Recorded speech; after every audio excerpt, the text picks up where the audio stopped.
Bom dia, eu sou Flávio Gomes de Barros e estamos juntos em mais um domingo. Nosso assunto hoje interessa diretamente a empresários, mas também tem a ver com o consumidor de forma geral. Vamos tratar de recuperação judicial e de outros temas correlatos, numa entrevista com o advogado Vitor Lages. Ele é especialista na advocacia empresarial. Bom dia, muito obrigado aqui pela presença. Bom, eu anotei esse dado aqui. No ano passado, o Brasil registrou cerca de 1.400 casos de recuperação judicial, um aumento de 69%. E agora, em 2024, o que é que o senhor pode me dizer? Bom dia, Flávio. Bom dia, telespectadores. Queria agradecer o convite. Bem, 2023, né, Flávio, foi, vamos dizer, o ano das grandes recuperações judiciais, né? Nós tivemos aqueles que são ditos os maiores empresários brasileiros, né? Os 3S, né? O Lehman, Sicupira e Teles, né? Com as lojas americanas, uma empresa do conglomerado deles ingressou com um pedido de recuperação judicial, o que acabou, né, que para a gente que trabalha na área, desmistificou muita coisa, porque, né, a gente conversava aqui antes de entrar no ar e recuperação judicial e falência, né, são, para o público em geral, são sinônimos que têm o mesmo sentido, calote. E a gente pôde ver, né, principalmente no ano de 2023, que as lojas americanas é o maior exemplo que a empresa ela pode passar por dificuldades e seguir sua atividade. Isso tem a ver, ou seja, a recuperação judicial tem a ver com má gestão ou significa um indicador da situação econômica do país? Então, Flávio, existem diversos fatores, né, que implicam. A crise ela pode ser de gestão, como você bem pontuou, mas também pode haver uma crise devido a fatores externos. Por exemplo, né, os conglomerados de shopping centers, num passado recente, como na pandemia, eles sofreram um abalo, ou seja, passaram por uma crise, não só ele, mas diversos setores de evento, setores de, enfim, todo aquele que dependia da circulação de pessoas, ele foi abalado por uma circunstância externa e que nenhum de nós, né, que a população mundial não estava preparada. Mas também podem haver as chamadas quebras de safra, eventos climáticos, enfim, a crise ela não tem uma única origem, ela tem diversas origens e ela pode afetar a empresa de várias formas. E o Instituto da Recuperação Judicial e da Falência, ele visa justamente, né, a preservação, né, da fonte produtora e da circulação de riquezas. E a gente vai conversar mais na frente e a gente vai tentar esclarecer aqui que muitas vezes até falir não é ruim. Bom, como explicar para o leigo, né, que eventualmente está nos assistindo, o que seja recuperação judicial? Então, Flávio, essa pergunta é muito boa e eu tenho um exemplo que um professor utiliza, o professor Ivo Weisberg, que hoje ele conduz o maior processo de recuperação judicial do país, né? Muitos dos nossos telespectadores devem, inclusive, serem credores nesse, que é o caso da 123 Milhas, tá? Que é a maior recuperação judicial do país em número de credores, não em número de passivo. A gente está falando de uma gama de 800 mil credores. E o professor Ivo, ele tem um exemplo que eu acho que ele é muito didático, tá? Qual a diferença entre recuperação judicial e falência? Vamos supor aqui, Flávio, que a empresa ela é um carro, tá? O empresário é o motorista desse carro e esse carro começa a descer uma ladeira, tá? E os credores dessa empresa, eles têm o freio e o carro que a empresa está descendo a ladeira, o empresário está na condução e os credores estão no freio. O que é que acontece? Até o final no final dessa ladeira tem um muro. O nome desse muro é falência. Então, se eles não chegarem num acordo até o final desse muro, né, o carro vai bater nesse muro, vai se despedaçar, né? Vai vir uma pessoa chamada administrador judicial, vai recolher os destroços ali daquele carro e vai vender esses destroços e pagar os credores no limite do que foi arrecadado. Isso exemplifica a falência. Aí os telespectadores podem se perguntar, e a recuperação judicial?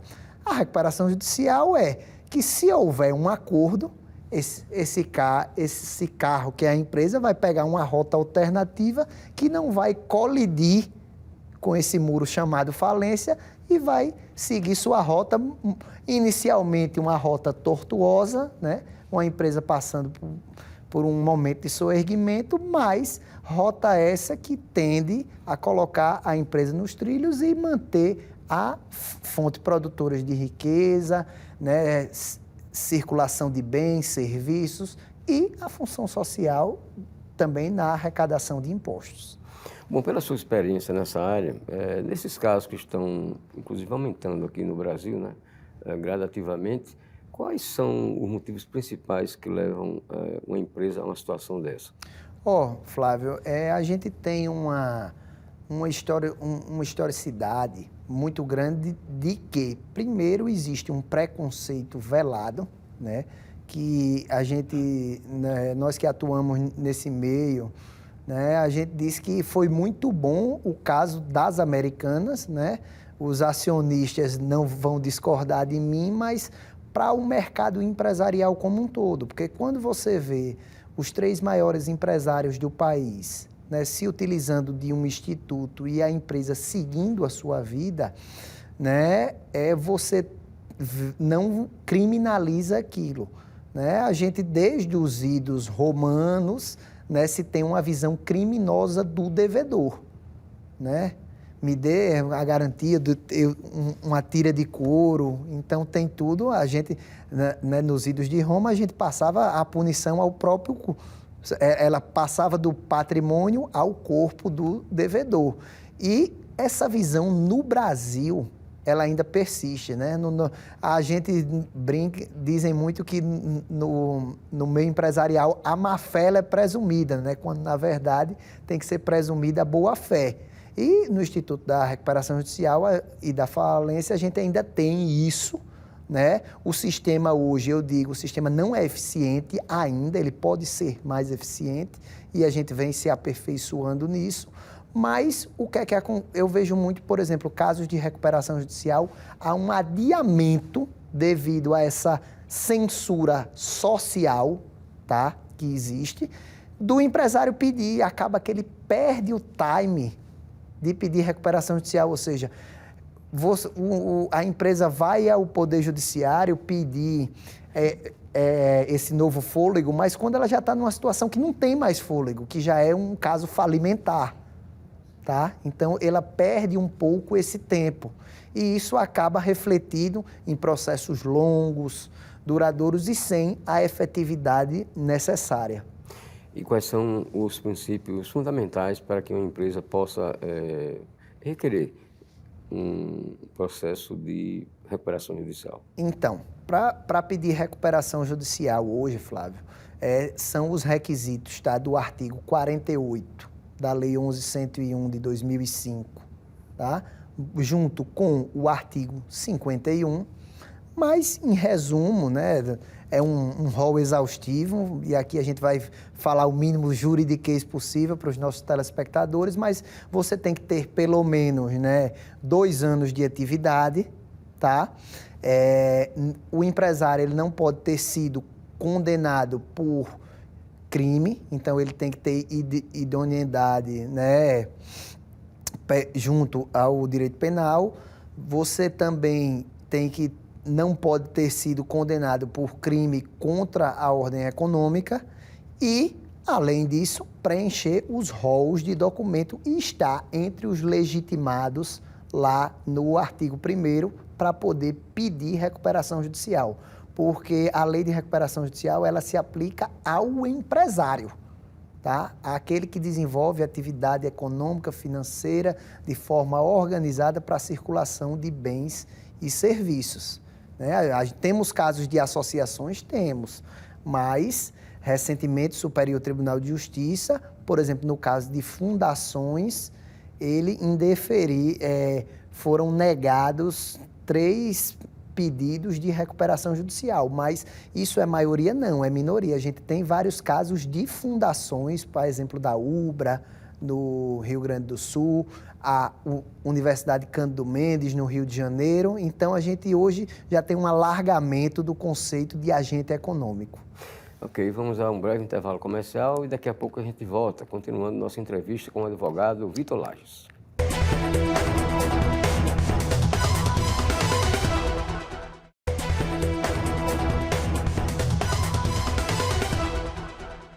Estamos de volta com o programa Contextualizando. Comigo, o advogado Vitor Lages, especializado em recuperação judicial. Bem, com relação à recuperação judicial, o que é que pode ou deve acontecer com os gestores de uma empresa que requer administração judicial enquanto permanecer essa situação? Que restrições eles sofrem? Então, Flávio, essa é uma pergunta muito boa, né? Até para continuar naquela linha que a gente falou, da diferenciação da recuperação judicial e da falência, o gestor, quando a empresa pede recuperação judicial, né, o empresário ele continua na condução da empresa, ele segue normalmente na condução da atividade. Já na falência, não. Na falência, a gente costuma dizer que desliga da tomada, tá? E o administrador judicial, que na verdade ele é um auxiliar do juízo, ele exerce funções diferentes na recuperação judicial quanto na falência. Na recuperação judicial, o administrador judicial, ele é um auxiliar do juízo e ele conduz, ou seja, a maioria da prática dos atos, tá, de uma recuperação judicial, o Poder Judiciário terceiriza com um auxiliar, que é o administrador judicial. Ele não vai para a gestão da empresa, ele não assume o dia a dia da empresa, ele apenas conduz o processo, realiza uma fiscalização das empresas.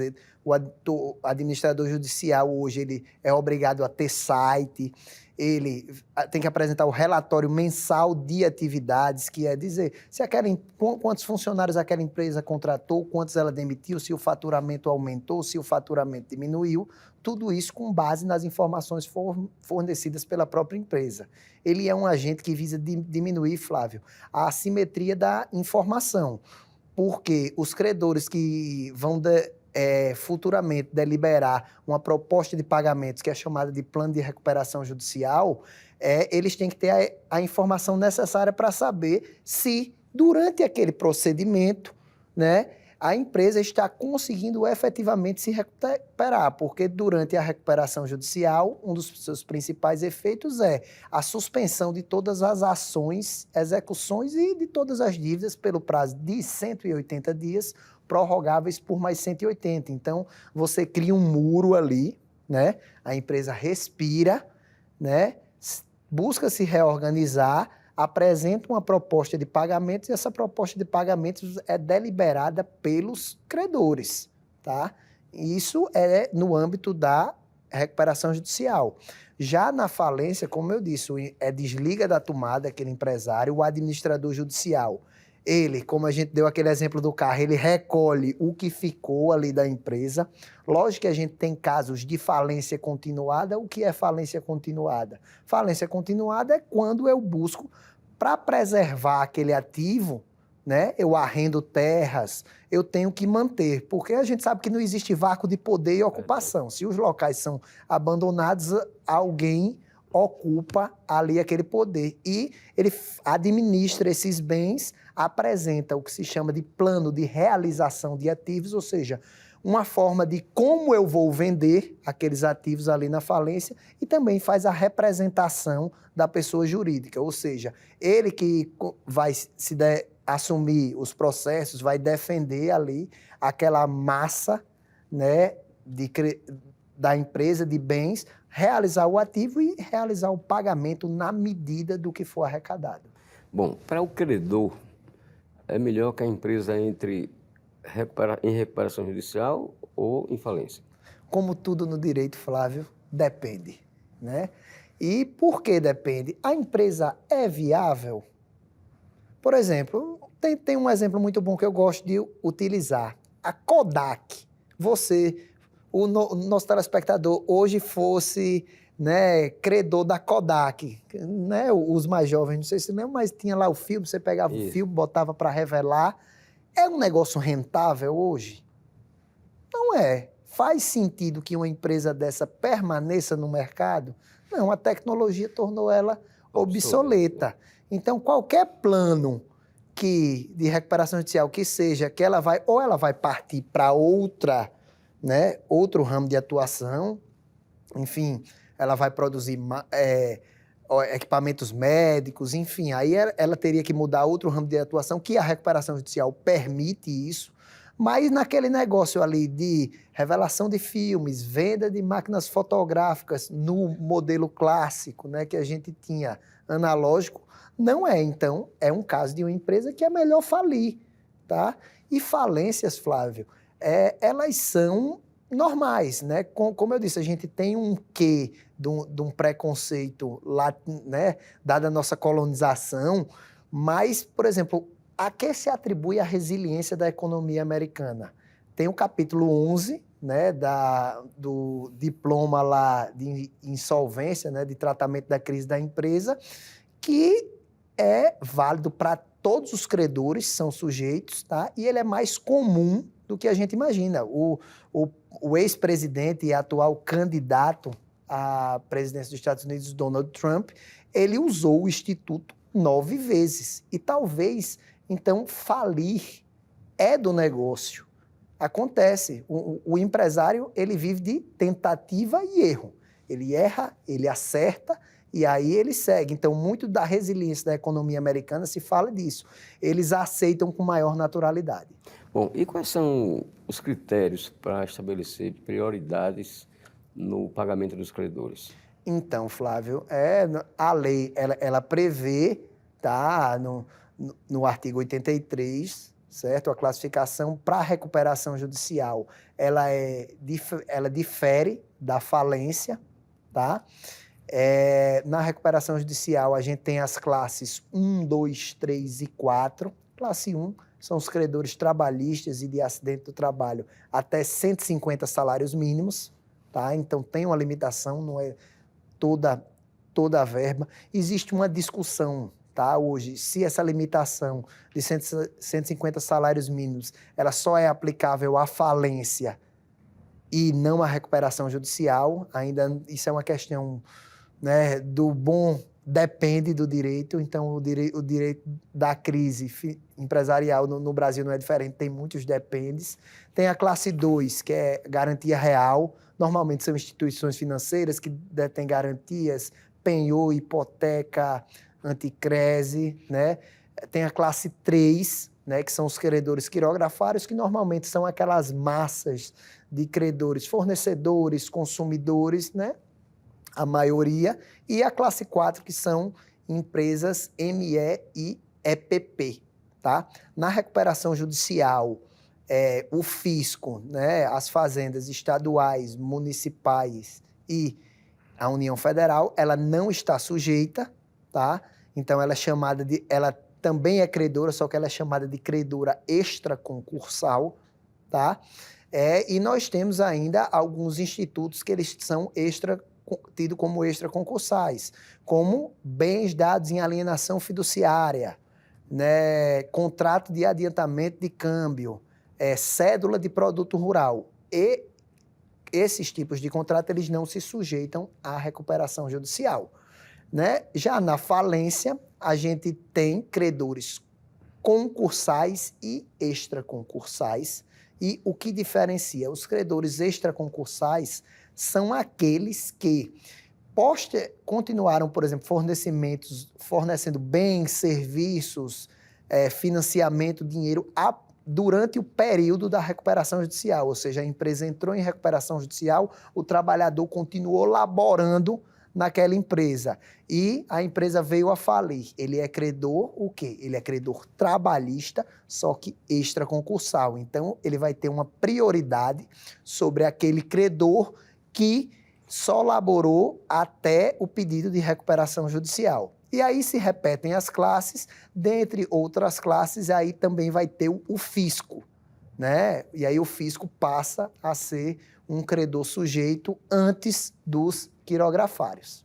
Bom, uma pergunta que vale muito a pena saber essa resposta, já que estamos no país do futebol. Um clube de futebol pode requerer recuperação judicial? Então, né, a gente recentemente teve a edição, né, da chamada Lei da SAF, né, que foi um projeto de autoria do senador Rodrigo Pacheco, tá? Né, junto com uma comissão de juristas, dentre eles, né, capitaneado pelo advogado Rodrigo Monteiro de Castro. E esse projeto passou no Senado e hoje se prevê lá no tratamento da crise, né, como que um clube, uma associação civil poderia pedir recuperação judicial, tá? Ou um regime centralizado de execução, chamado RCE, se previu isso, mas ainda há uma discussão nos tribunais, Flávio, se para o uso desse instituto, as associações civis teriam que constituir uma sociedade anônima de futebol. A SAF. A SAF.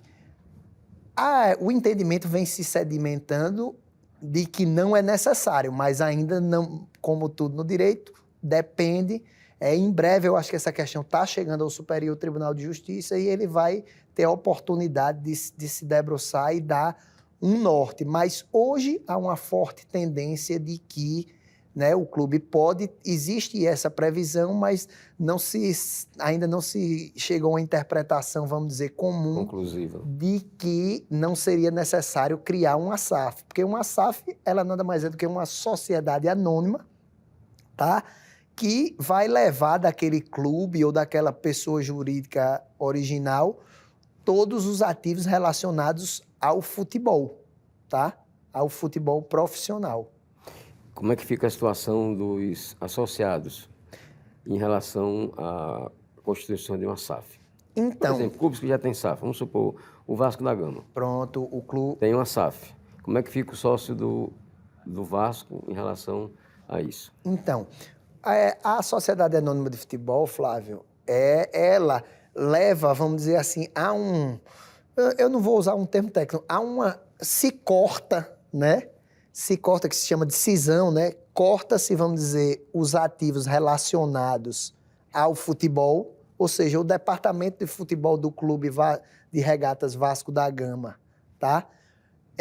Foi transferido para uma pessoa jurídica, uma sociedade anônima inicialmente de capital fechado, tá? Então se transferiu todos os contratos, bens e direitos para aquela pessoa jurídica e o clube associativo ele permanece, os conselheiros com o seu mandato, mas vamos dizer, passa a ter dono, como o Ronaldo Fenômeno era dono do Cruzeiro, o Vasco passou a ter um dono, lógico que hoje, no caso do Vasco, a gente tem um litígio que esse investidor não cumpriu. Não deu muito certo. Não deu muito certo, mas é aquela máxima da tentativa que a gente falou, é tentativa e erro. A SAF do Bahia deu certo, vem dando certo, né? A SAF do Botafogo também, né? Vem dando certo também, mas no caso do clube associativo, se resguarda um tipo de ação, Flávio, que garante que o poder de veto ao clube, que ele não vai mudar de cidade, que para mudar de escudo tem que ter a concordância, enfim, porque a gente sabe que envolve paixões, né?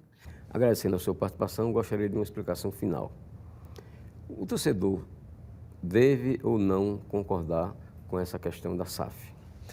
Então, Flávio, é uma questão que envolve muitas paixões, depende de caso a caso. Por exemplo, o Flamengo, né, é um caso que, enquanto clube associativo, ele está muito bem. Para o Flamengo, talvez uma SAF não faça sentido, mas talvez para um ou outro clube pode fazer sentido. Ok, você pode rever essa entrevista no YouTube da TV Pajuçara. O programa Contextualizando deste domingo fica por aqui. Tenham todos um ótimo final de semana.